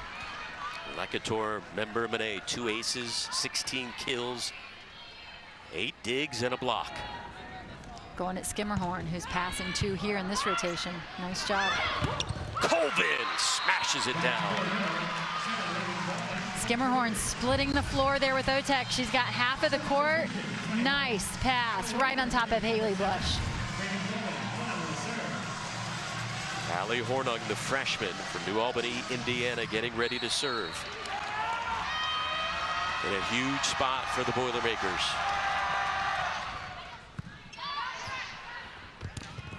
Gray with the point. Set point coming up for the Panthers.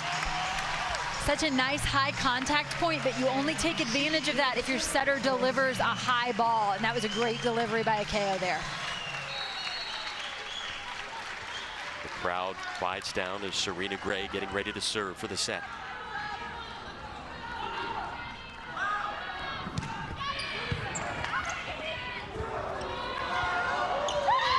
Holds up. Lund. Newton from the back row. Monet up to the freshman Fairbanks. Lund gets a hand on that. Diving for that one was Newton. Johnson! And the point for Purdue. They keep this set alive. How about the defense from Newton? Coach Shondell told me, you are only as good as your worst defender. And he said at a time, there was a time that was Caitlin Newton. He said she has come in committed to improving her entire game, and you see it right there. Set point again for the Panthers. The Purdue block was there. Lund. And Pitt is 1 set away from advancing to the national semifinals.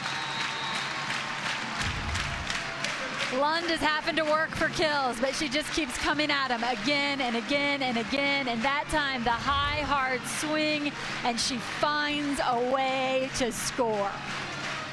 Fans are on their feet. They can sense it. Can Purdue rally for the 3rd straight match?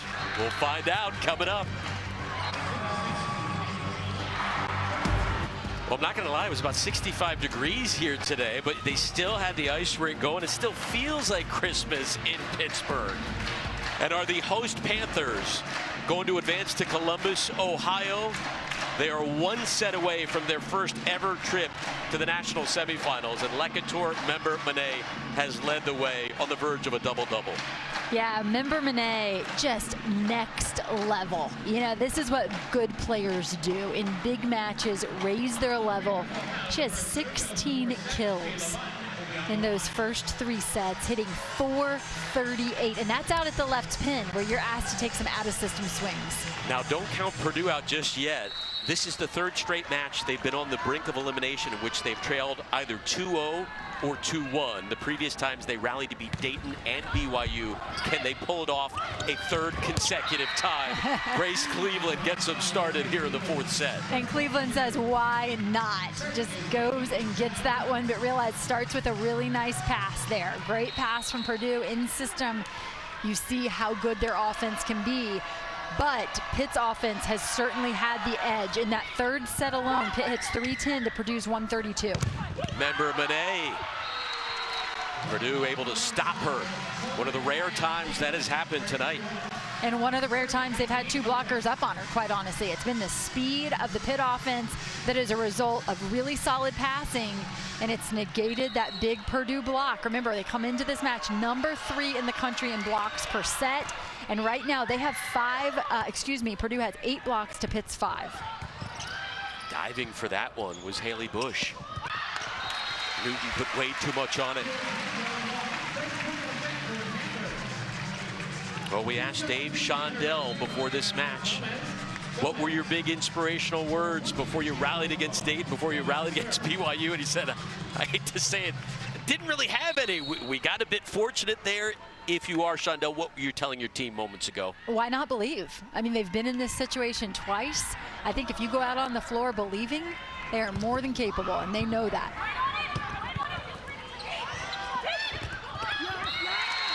Newton out of bounds. It's kind of the way the 2nd set started off for Purdue, where they started off a bit slow, a number of attack errors there. I'm interested to see how Pitt plays from ahead, because last year in this round they were up 2-0 on Washington, and they go on to lose that in 5 sets. In fact, in the last 3 seasons they've been eliminated from the NCAA tournament in 5-set matches. So here they are again, 1 set away, but the monkey on their back. Can they get the monkey off their back this year? That is the question for me. They're ahead. How do they play from ahead? Nice swing there by Raven Colvin right down the middle. I was asking you this yesterday at practice. When you're playing in front of your home crowd, a packed house, sometimes is there more pressure on the home team? Yeah, I do think that can happen. You can certainly start to feel it. Gray taps it over. Bush sets up Cleveland and drops it in there. Tip shots have not been overly successful against Pitt. This defense has been scrappy. Well, Purdue trying to reverse the trend. Their hitting percentage has dropped with each set from .478 to .238 to .132 in the 3rd set. One bouncing around. Gray sends it over the net. Newton denied. And Pitt is pumped. Member Monet gives Gray a shove. Serena Gray, who's such a natural attacker, has worked really hard on her blocking game and becoming a better read blocker, and it's certainly paid off. A huge wall there as she goes up alongside Inde. 6 blocks for Pitt. Again, they came in about 80 fewer blocks than Purdue. On the season, Otek there. It's another one. We want to remind you that Louisville, Georgia Tech coming up will start off on ESPN News.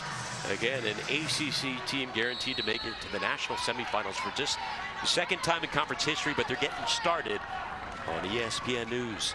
4-4 and a service error. And that's an interesting matchup because, of course, Louisville has swept Georgia Tech twice this year, but it's, as they say, hard to beat a good team 3 times, and Georgia Tech playing well right now, so that's an interesting one ahead. So much good volleyball on hand today. It's a battle of the only teams to beat Pittsburgh all year. Louisville and Georgia Tech. Purdue serving up 1. Newton. That's in there.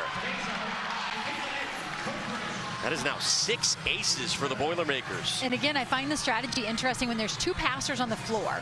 You think maybe you go for the corners because they have so much room to cover, but Purdue has consistently gone right down the middle of the court and split the passers, tried to create a little confusion as to is it your ball or my ball? Off the net, Browski was there. Member Monet, Otek somehow was ready. Too strong. Oh, wow. This dig by Otek is unbelievable. And you love the big rip that Ellis takes, hoping to convert that into a point, but a just miss. Otek second all-time in Purdue history in digs. Added another one there. Member Monet serving. 2 aces, 16 kills. Colvin, that one out of bounds off Pitt. So Purdue with a 2-point lead. They're in set number 4.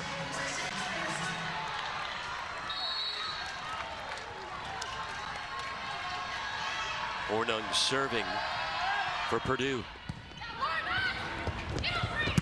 Fairbanks, haven't heard from her in a while.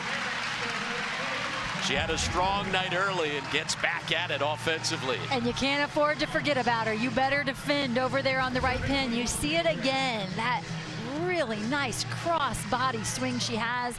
Comes space in line, swings cross body into the angle, and there's a huge hole in that block. Serena Gray. And Pitt now has 8 service errors on the night compared to Purdue's 3.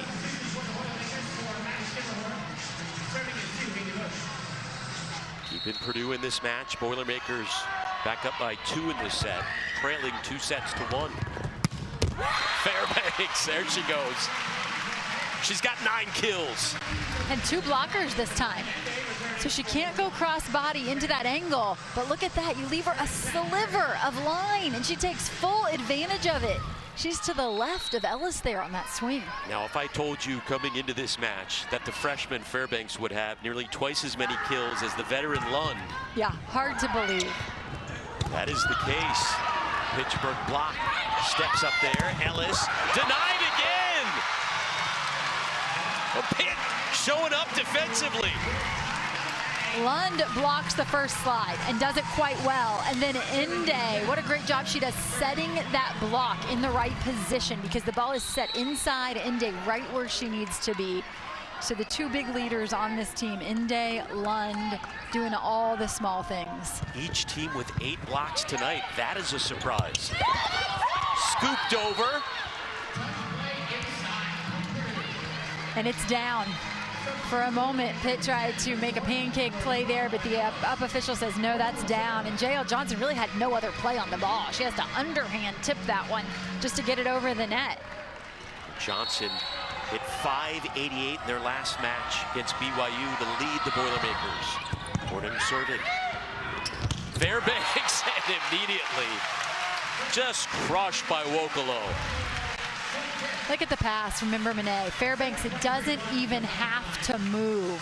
Perfect time to go to Wokolo. J.L. Johnson is guessing the pin, starts to lean to her right and just can't get back in front of Wokolo quick enough. Pitt on the night hitting .289, Purdue 179.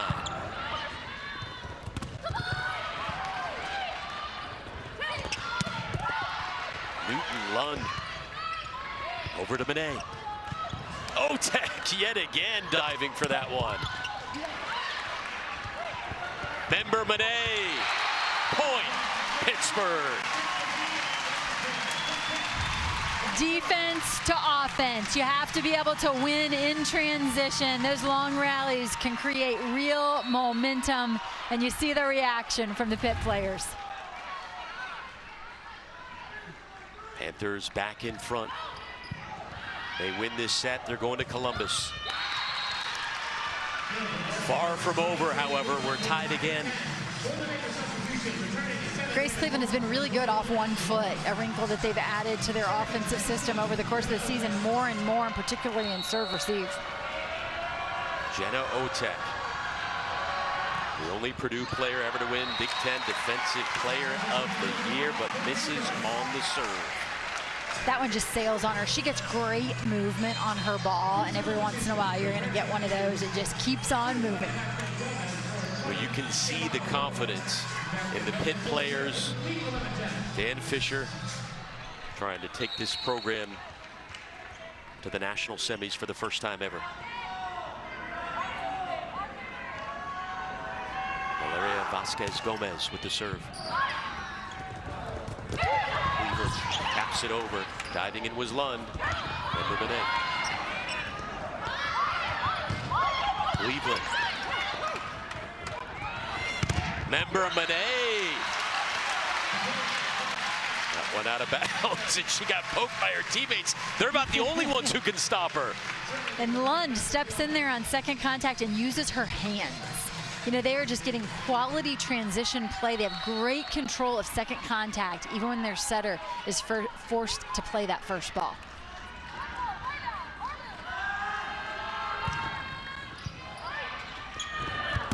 Colvin, the freshman, has had another strong night. Fairbanks, the freshman, answers. Cleveland, Lund goes down for it. Member Monet sends it over. Newton. This one bouncing around. Horning goes to her knees. And the point for Pitt.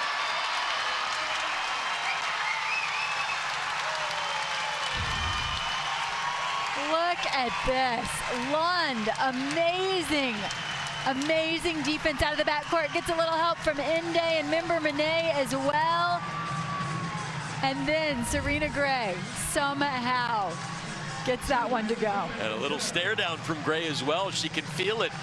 They're getting closer. Lund had 3, I think, tremendous backcourt plays over the course of that long rally. And tremendous not just because she's keeping balls alive, but she's giving her teammates a chance in transition to take swings at the ball. Just incredible.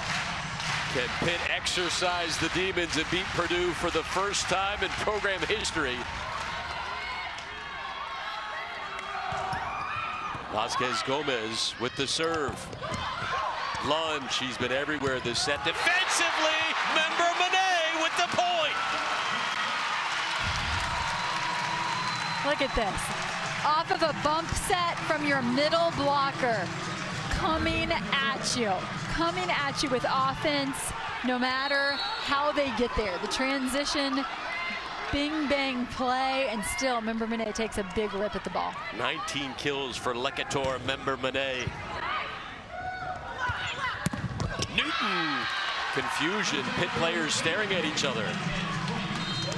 Nice tempo on that ball from Purdue. We've talked so much about the speed of the Pitt offense, but this ball has a really nice tempo. Haley Bush pushes it out there. You see Caitlin Newton and how dominant she looks against one block. Great crowd on hand tonight at Fitzgerald Fieldhouse. This time the near side, Chinaza Inde. Pitt's 10 points away. Antenna to antenna. Fairbanks on the chase into left front, pushes it all the way back to the right pin. Timeout on the floor. The Panthers win this set. They're moving on. If Pittsburgh can hang on here, there will be 2 ACC teams headed to the national semifinals, as Louisville and Georgia Tech currently underway on ESPN News later on tonight. Wisconsin and Minnesota and Texas and Nebraska cap it off in Austin. KO with the serve for Pitt. Up 2-1, 15-11. Lecator, Member Monet, now with 20 kills. She cannot be stopped. Only 3 errors on the day, 20 kills. Leads all players on the floor and hitting above 400. Again, a year ago at this time, she said she didn't even know Pitt had a volleyball program. She was with Missouri. Pittsburgh is certainly on the map now. Otek. Newton Lund is there. She has come up big defensively, a number of key digs in this set. Oh, and Serena Gray is a brick wall. Serena Gray, with so much to think about defensively with all the attackers, has yet to lose track of Haley Bush. Has just done a phenomenal job shadowing her and not allowing her to become offensive. Timeout on the floor, and Serena Gray is exuding confidence. The transfer from Penn State can sense it. The fans here, by the way, we've got word. It is a packed house, a sold-out Fitzgerald Fieldhouse, and they are absolutely loving it. History possibly in the making here. And you feel like this team was constructed for this moment. Two key transfers in Member Monet and Serena Gray, and the return of Chinaza Inde and Kayla Lund for that extra year of eligibility. This feels like their season. They could be playing with a lot of pressure on their shoulders because of that, but they look pretty loose. Pittsburgh began recruiting Kayla Lund as a sophomore out of California. Her only hesitation was more than 2,000 miles from home, but fellow Californian Dan Fisher convinced her to come to Pittsburgh, and it has changed the course of the program's history and future. They take this set, they advance for Purdue. Can they do it one more time? They rallied back against Dayton, down 2-0. They rallied back against BYU, down 2-1, down 14-10 in the fifth. Do they have it in them one more time? Much like Kayla Lund, you see Caitlin Newton there, along with Jenna Otek in your picture in the white jersey there, the libero for Purdue. Both players who decided to return for that extra year of eligibility. And this is why they came back, for this opportunity to be the team that finally breaks through, that puts their program in the national semifinal for the first time ever. Only one will be able to do so. Alexis Akeo, the junior setter.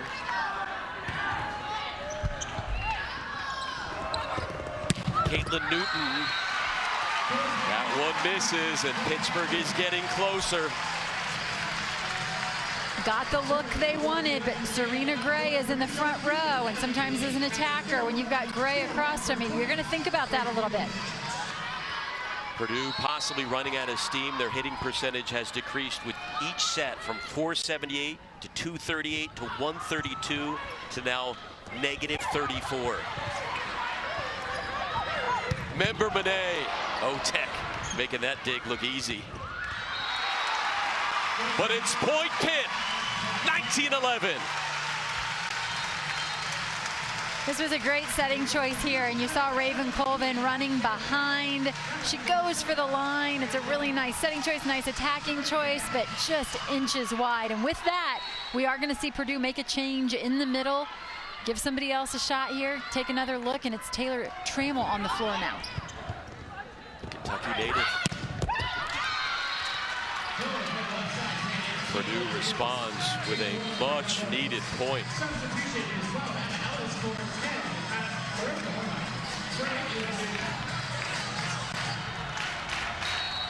Caitlin Newton leading the Boilermakers with 15 kills. Member Monet in front for the Panthers with 20.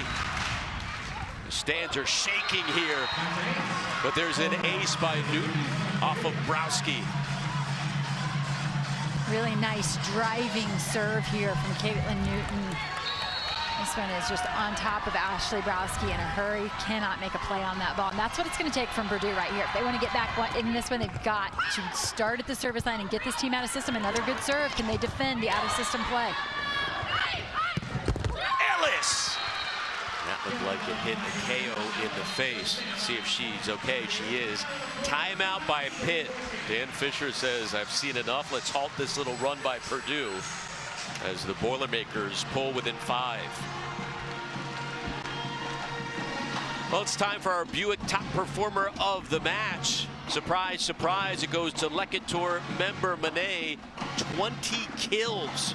20 kills, hitting 370, 9 digs, couple of aces, 2 blocks. Unreal performance. And I tell you what, this one's not over yet. But if she took a seat on the bench and did nothing else the rest of the day, she's still deserving of this award as well as she has played to this point. A complete match. You know, the offensive numbers speak for themselves, but she's passed a lot of balls for this team. Second and third efforts defensively. It's been the complete package for Member Monet today. How key is it when your best player is arguably your hardest worker, your most intense worker in practice? That is the case with Member Monet, and it's paying off in the matches here in the postseason.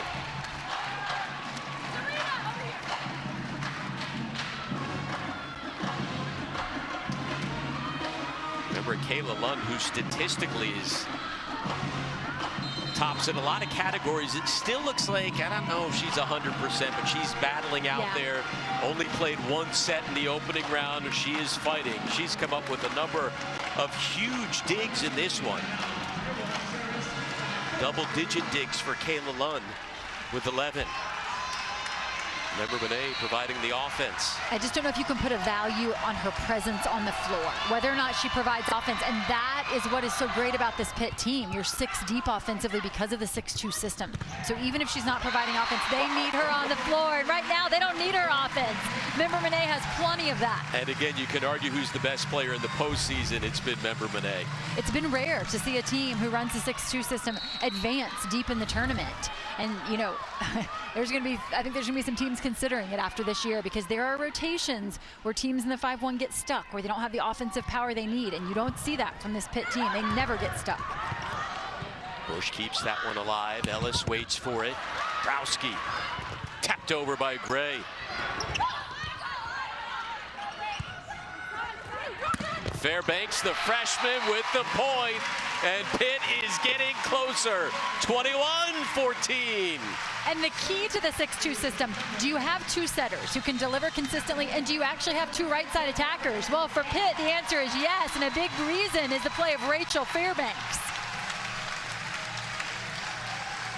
Dan Fisher, he's got a half smile on that face. He knows they're almost there. Meanwhile, Purdue calls timeout. Dave Shondell, I don't know if there's anything left in the quote book, anything you could say at this point other than that we've been here before, keep fighting. I think it's a player-driven team. I think we've seen that in both of their comebacks. I think it has less to do, and Coach Shondell knows that at this point in his career, it has less to do with what he says and more to do with maybe what the players say to each other right here in this timeout. How deep can they dig?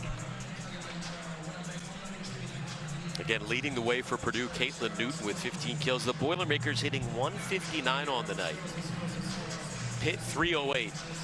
The story coming in was the top 10 offense as far as hitting percentage and kills percent of Pittsburgh going up against the defense of Purdue. 3rd most blocks percent in the nation, but right now, Missy, it is Pittsburgh with more blocks than Purdue. Yeah, and you take a look at the hitting efficiency, and Pitt hitting 308, Purdue hitting 159. Interestingly, Purdue had said the magic number for them is oftentimes can they hold an opponent around that 150 mark. And Purdue has not been able to do that, but Pitt, on the other hand, the team that we didn't know if they had the defense, has been able to hold Purdue to 159. Pretty impressive. What a season for the Panthers, looking to improve to 30-3.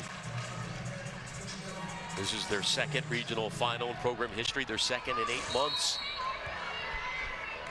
And trying to make history with a win tonight. Member Monet, ready to go.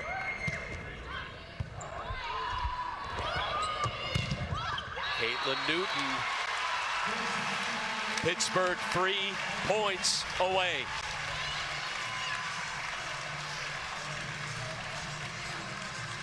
Fans starting to hold up the 3 fingers.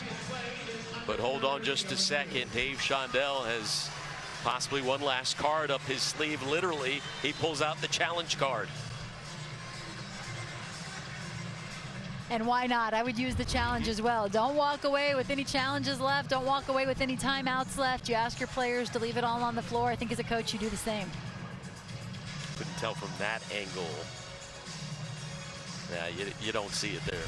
And they can check a touch at the nutch, a touch at the net and a touch along the back line if Member May stuck her arm out, but I don't think there's one in either case.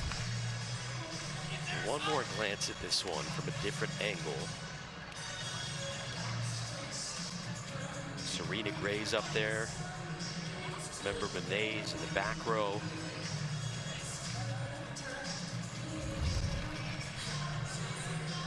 Well, regardless for Purdue, no matter what happens, what a season. A program record, 8 wins over ranked teams, 5 victories over top 5 schools.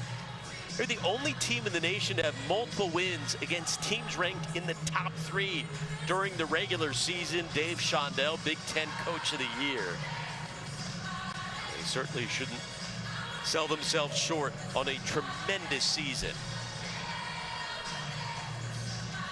This Purdue team is a team that has 2 wins over Wisconsin, by the way. When we talk about ranked wins, they have big-time wins this year. This is a program who has played against the best in the Big Ten, and not just played against them, but they've won some big matches. They had that road weekend where they went on the road and beat both Wisconsin and Minnesota, both teams that are still standing today.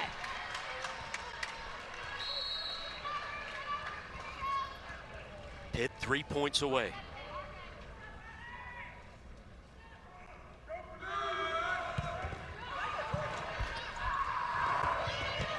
Bush sets up Newton. Krowski, Akeo. Otek there as usual. Point Pitt. Haley Bush called for the mishandling there, but to me, the issue is that they don't trust their front row offense right here. That twice in that rally, they were trying to go to Newton out of the back row. And you just see the difference in that offense versus the balanced attack of Pitt. 3 attackers across the front row in all rotations, and they're not afraid to set any of them. This crowd is about ready to explode. There's an ace for Member Monet. Match point coming up. You saw Inde standing there on the bench.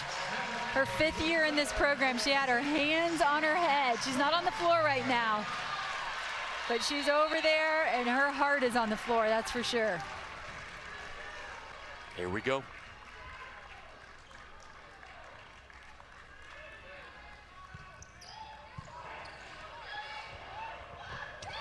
Newton. And Purdue stays alive.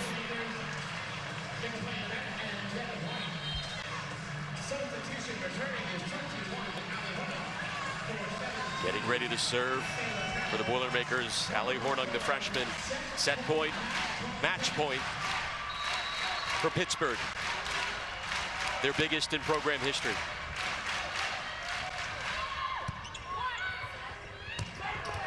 And the Panthers have made history.